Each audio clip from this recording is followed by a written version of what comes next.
Did you know Rainbow is not the real villain of Incel Mind? But if not Rainbow, then who? I've compiled a case. Today I'm Special Detective Norn. I've got some great points to make, so let's get to it, kiddos. The game is afoot. But first, a quick synopsis of our game. Our protagonist, Dr. Desi, must revisit the trauma of 5 of his patients to escape his own personal hellscape. The whole game centers on him questioning his own sanity whilst facing some harsh truths regarding his work and his cat wife? Hey.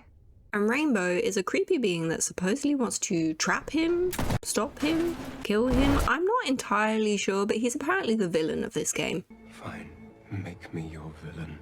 Anyways, Exhibit 1. All the aggressive but super helpful notes. Hints that are left from Rainbow to Desmond push him to face or literally force him to confront the mistakes that he's made. They are a key to aid him throughout. Yes, Rainbow has a dark sense of humour, Bloodspiel in aisle 4, Bloodspiel in aisle 4. but he never threatens anyone other than Desmond in them. And even those threats feel kind of empty. He only ever talks about the suffering that Desmond has caused to others from his failures. He reminds him to recall his pain and power on in a weird way by constantly cold calling him.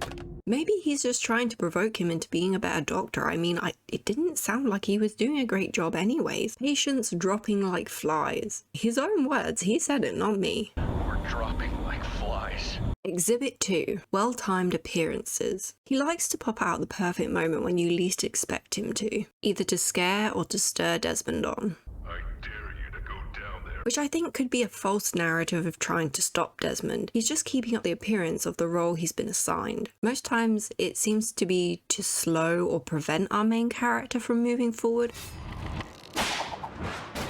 Which makes sense with the theory that with him being this general representation of the negative side of one's mind. If we take this notion, then yes, this type of thinking often deters us from progress through a fear mentality, something we can all relate to in some shape or form. I don't want to move forward. So Rainbow is then a physical manifestation of intrusive thought? Quite possibly. It would line up with how and when he chooses to appear, like the time Rainbow tried to squish him with a van and then evaporated. Or when he locked him in the freezer but left the key conveniently for him to get out. But hey, look, Desmond does some questionable things too, like eating pills he found in the laundry room. Delicious. Exhibit 3. He's got multicolored layers. Layers. Combine the previous two and it seems like Rainbow himself is conflicted. One moment he wants to drive Desmond insane, the next he's helping him face his demons. Apparently, he's a chemical that fuels a type of dark psychological thinking, like self-doubt, criticism, harm, and blame, all the while trying to get Desi to work through events to the point of relief, resolve, or forgiveness. Seems a bit contradictory, doesn't it? We're told in the narrative that Rainbow is some sort of chemical byproduct. He may be just that, and it's perhaps directed more towards the idea of medication or even hallucinations from medications. Also, there's the fact that Rainbow is, in fact, a rainbow. Not only does it seem to nicely represent the chemical aspect of the storyline, it draws to other ideologies such as energy, which ties in well with the concept of Desmond being a brain doctor, as thoughts and even light are sometimes depicted in this way. Maybe a link to manifestation as well. Exhibit 4. A strong case of deja vu. A lethal case of deja vu. A great thing to draw upon is the surroundings. All the places are very deja vu-y. Examples include a War of the Worlds type forest, an abandoned supermarket where you have to work the till, which is scary enough in a normal supermarket, a place so incredibly dark he has to use invisible graffiti to acquire invisible watering cans. Are you sure about that? That light his way. And then one part, for some reason, Thanos finds Desmond a threat and snaps him into the shipping container dimension.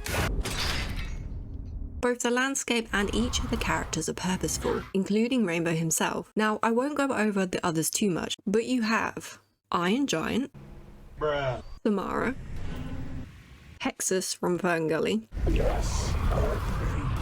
whatever you're into, Mr. Mudd, and the Green Goblin truck from Maximum Overdrive.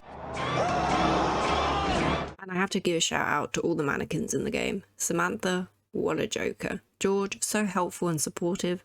Sweet and thoughtful Inej, and then Dave.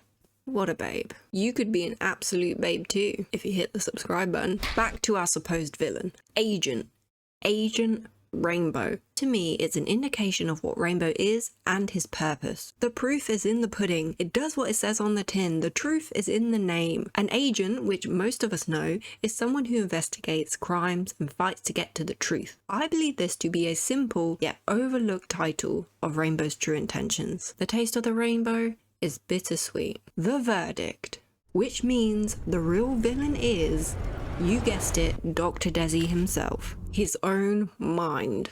Moral, you can be your own worst enemy. Supporting this is the multiple game ends. It might suggest an element of choice on Desmond's side. The simple notion that all actions, or even non-actions, have a form of consequence or outcome to them. One thing's for certain, we can't pile all this blame on Rainbow. I'm going to throw out a few scenarios. He's stuck in a loop of suffering between the dead and the living. He's been involved with a government experiment gone wrong and not been compensated. He's mentally struggling to overcome how he feels he has failed his patients, and this is a portal of what's going on psychologically for him. A combination of all of the above, or he's having a real bad trip. Are you guys on drugs? I am in sound mind. Sure, Jan.